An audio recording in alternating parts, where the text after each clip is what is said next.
Proses verifikasi administrasi yang dilakukan oleh partai politik telah selesai dilakukan dan kini seluruh parpol dapat melihat hasilnya.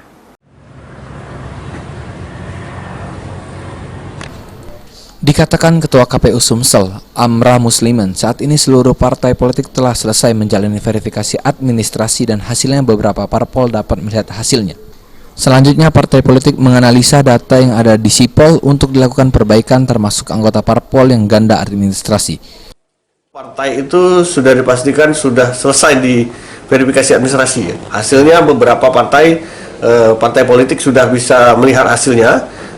Ada yang di BMS-kan, kemudian ada yang sudah dipastikan TMS. Nah, sekarang partai politik sedang menganalisa data yang ada di Sipol, hasil permin kami itu untuk... Setelah selesai dilakukan proses verifikasi administrasi, KPU Sumsel menurut Amra Muslimin akan melakukan rekapitulasi permin dan KPU Sumsel melaporkan ke KPU RI selama 14 hari ke depan. Firman Hidayat, PAL TV.